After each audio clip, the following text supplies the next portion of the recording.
नमस्कार, मी भीमराव कडाळे पाटील. आपण बघताय BKP 24 मराठी. आज नवीन दिवस, नवीन विषय, नवीन दिवसाची नवीन अशी चर्चा.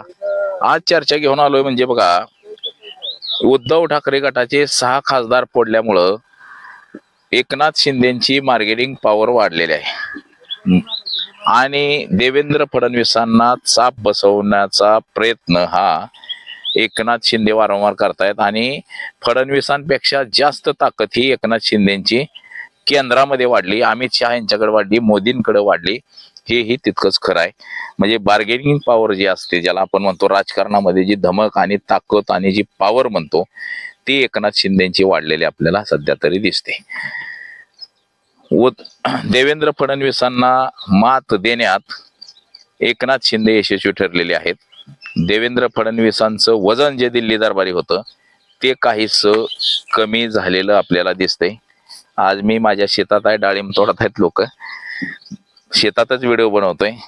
तर एकनाथ शिंदेची खरंच बार्गेनिंग पॉवर वाढली का केंद्रामध्ये, अमित शहा मध्ये कडे?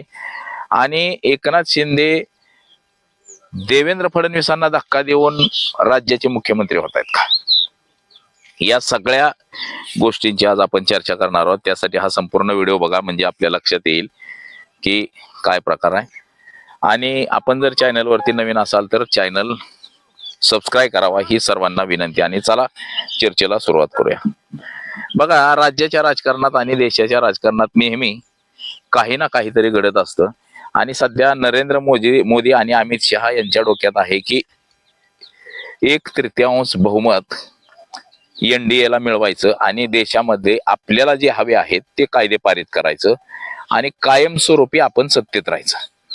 आणि यासाठी साम दाम दंडभेद सगळ्या नीतींचा अवलंब करायचा, असंच सध्या मोदी आणि शहा यांच्याकडून सुरू आहे. आणि त्याला मदत करतायत म्हणजे एकनाथराव शिंदे. तसंच देशामध्ये तृणमूल काँग्रेसचे सुद्धा 20 खासदार फुटले आणि महाराष्ट्रात सुद्धा 6 खासदार फुटले.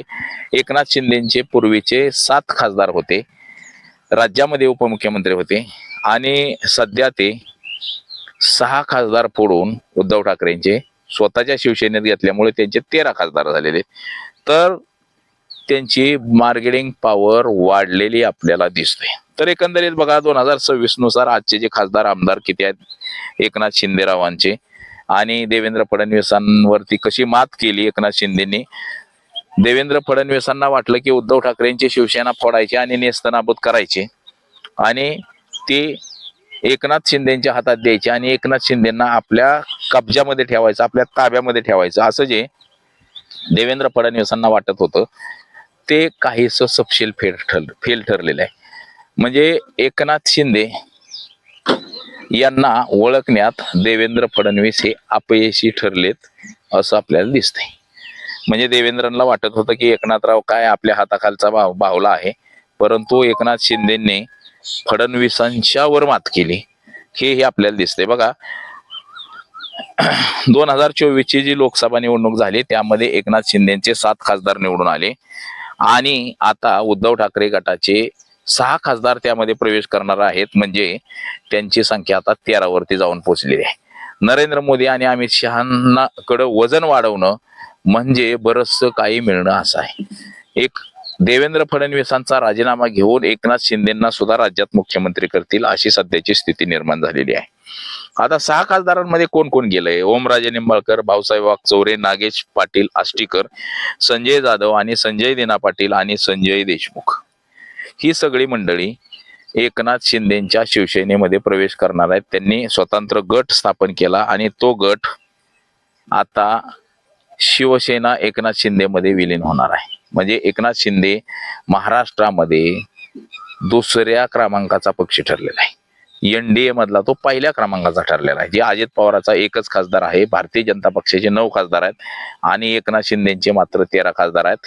मग महाराष्ट्रामध्ये मोठा भाऊ हा एकनाथ शिंदेचा पक्ष झालेला आहे सध्या. आता एकनाथ शिंदेचा जर मोठा भाऊ पक्ष जर मोठा भाऊ झाला असेल तर मात्र आपण लक्षात घेतलं पाहिजे की एकनाथ शिंदेचा पक्ष मोठा भाऊ ठरलाय, मग नक्कीच मोठ्या भावाला मुख्यमंत्री पदाचा दर्जा सुद्धा दिला जाईल, कारण की अमित शहा आणि नरेंद्र मोदी यांना देशाची सत्ता महत्वाची आहे. देशाची सत्ता जर त्यांच्या हातून गेली तर मात्र ते जेलमध्ये बसतील अशी ही शक्यता आहे. त्यामुळं देशाची सत्ता कायमस्वरूपी आपल्या ताब्यात ठेवायची, त्याच्यासाठी काहीही करायचं, साम दाम दंडभेद या सगळ्या नीतीचा अवलंब करायचा असा सध्या मोदी आणि शहा यांचा प्रयत्न सुरू आहे आणि तशीच चर्चा जोर धरलेली आहे. आता उद्धव ठाकरेंकडे 3 खासदार उरले फक्त. एकनाथ शिंदेसोबत आता 57 आमदार आहेत आणि 13 खासदार आहेत. म्हणजे महाराष्ट्रातला तो भारतीय जनता पक्षापेक्षा सुद्धा मोठा पक्ष केंद्रामध्ये ठरलेला आहे. आणि बघा आता विधान परिषदेच्या निवडणुकीमध्ये सुद्धा सय्यद खान यांचा विजय झालाय परभणीतनं. शिंदे गटाचा हा पहिला विजय आहे. तिथं भाजप असेल किंवा इतर सगळ्यांचा पराभव झाला. जे सांगितलं जात होतं की एकनाथ शिंदे हे विधान परिषद जिंकू शकत नाही, तिथं सुद्धा त्यांनी यश प्राप्त केलेलं आहे. त्यामुळं एकनाथ शिंदे यांची मार्केटिंग पॉवर वाढलेली आहे. तसंच 2029 मध्ये आता हे 13च्या 13 खासदार आणि अजून काय जागा मिळतील ह्या सगळ्या धनुष्यबाणावरती निवडणुका लढवल्या जातील असंही आपल्याला नक्कीच दिसते. आता 6 खासदारांनी जे शिंदे गटात प्रवेश केला त्याच्यामुळं एकनाथ शिंदेचं पारडं जड झालं. एकनाथ शिंदेचे हात भक्कम झाल्यात, प्रबळ झाल्यात. आता बघा अगोदर आता विधानसभेला बघा भाजप जरी 132 असलं तरी एकनाथ शिंदेचे 57 आहेत. भाजप लोकसभेला 9 आहे, मात्र एकनाथ शिंदे 7 होते. आता एकनाथ शिंदे 13 वरती जाऊन पोहोचलेले आहेत. लोकसभा मध्ये बीजेपीला टक्कर महाराष्ट्रात शिंदे गटाचेच 13 खासदार देऊ शकतात. आता म्हणजे महाराष्ट्रामध्ये जे म्हटलं जात होतं उद्धव ठाकरे यांचा पक्ष सक्षम आहे, तर त्या पक्षाची पॉवर कमी झालेली आहे आणि आता एकनाथ शिंदेच्या पक्षाला टक्कर देऊ शकतो, तर म्हणजे भाजपला टक्कर देऊ शकतो तर एकनाथ शिंदेचा पक्ष, असं आता त्याच्याकडे बघितलं जाते सध्या बघा मित्रांनो. तर 2024चा जो निकाल होता त्याच्यामध्ये एकनाथ शिंदेना जाणीवपूर्वक उपमुख्यमंत्री केलं गेलं आणि मुख्यमंत्री पद हे भारतीय जनता पक्ष म्हणजे देवेंद्र फडणवीसाकडे गेलं. मात्र आता सध्याची स्थिती बदललेली आहे. एकनाथ शिंदेबद्दल केंद्रातल्या लोकांमध्ये फरक पडलेला आहे. केंद्रातल्या लोकांना असं वाटायला लागलेलं आहे की आता एकनाथ शिंदे हे बरचसं काय करू शकतात. देवेंद्र फडणवीसांची ताकद महाराष्ट्रातली कमी झालेली आहे. भाजपची जरी ताकद वाढलेली असली मात्र फडणवीसांचं जो राजकीय चाणक्य नीती वगैरे जे बोललं जात होतं हे सगळं कमी झालेलं आहे असं आता हे सगळं एकंदरीत दिसते आपल्याला. आता बघा एकनाथ शिंदेचा दबदबा म्हणजे देवेंद्र फडणवीसांचा जो दबदबा होता 2019 नंतर, 2014ला सरकार आलं त्यानंतर सलग 26 पर्यंत जो दबदबा होता हा एकनाथ शिंदेनी फार कमी करून टाकलाय. म्हणजे देवेंद्र फडणवीसांचा दबदबा हा पूर्ण कमी केलाय आणि एकनाथ शिंदेचा दबदबा आता महाराष्ट्रामध्ये वाढलेला आपल्याला दिसतोय. त्याच्यामुळं जे 2024ला फडणवीसांचा दबदबा होता, DCM फडणवीसांचा दबदबा होता म्हणून त्यांना मुख्यमंत्री केलं गेलं, मात्र आता फडणवीसांचा दबदबा कमी होऊन एकनाथरावांचा दबदबा वाढलेला आहे. त्याच्यामुळं एकनाथ शिंदेना मुख्यमंत्री केलं जाऊ शकतं. तसंच केंद्रात सुद्धा पॉवर वाढलेली आहे. त्यामुळं एकनाथ शिंदेच्या चिरंजीव श्रीकांत शिंदेला देशाच्या मंत्रिमंडळामध्ये घेतलं जाऊ शकतं. तसंच फुटीर गटाचा एखादा खासदार सुद्धा घेतला जाऊ शकतो. आता बीजेपी 132 आहे राज्याचं गणित बघितलं तर, आणि एकनाथ शिंदे 57 आहे. तरी सुद्धा केंद्रामधली जी पॉवर आहे ही केंद्रातली पॉवर सगळ्यात महत्वाची असते. आता शिंदेच्या योजना ज्या आहेत ह्या जरी देवेंद्र फडणवीसांनी थांबवलेल्या असल्या तरी सुद्धा देवेंद्र फडणवीसांना मात्र मात एकनाथ शिंदेने दिली हेही तितकंच खरं आहे. आता महाराष्ट्रामध्ये एक देवेंद्र फडणवीस बॉस राहिलेले नाहीत तर एकनाथ शिंदे बॉस झालेले आहेत महाराष्ट्राचे आता सध्या, असं समीकरण तयार झालेलं आहे. आणि एकनाथ शिंदेचा जो प्रभाव आहे हा प्रचंड वाढलेला आहे.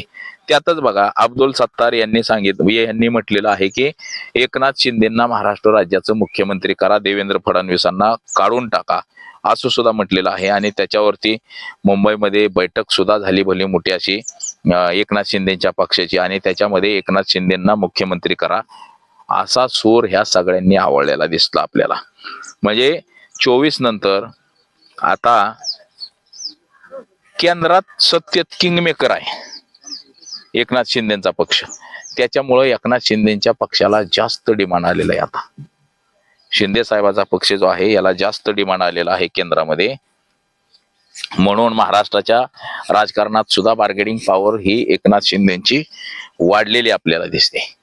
आणि खरंच देवेंद्र फडणवीसांवरती एकनाथ शिंदेंनी कशी मात केली बघा. फडणवीसांना वाटायचं की एकनाथ शिंदे काही करू शकत नाही, परंतु एकनाथ शिंदेंनी चालाखीनं ह्या सगळ्या गोष्टी केल्या आणि फडणवीसाला अक्षरशः काही कळून सुद्धा दिलं नाही फडणवीसांना. आणि एकनाथ शिंदेंनी 6 खासदार ठाकरेंचे फोडले आणि केंद्रात अमित शहाला आणि पंतप्रधान नरेंद्र मोदींना भेटवले आणि त्यांनी शाबासकी दिली की 7 खासदाराचे आता 13 खासदार शिवसेने झालेत.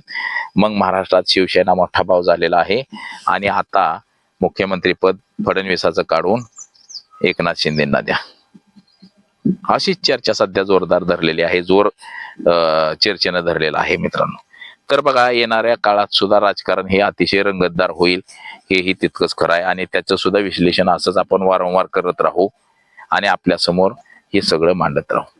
तर बघा आज एवढंच. माझा सहकारी कॅमेरामन अनिकेत समी, भीमराव कडाळे पाटील, BKP 24 मराठी, इंदापूर, पुणे.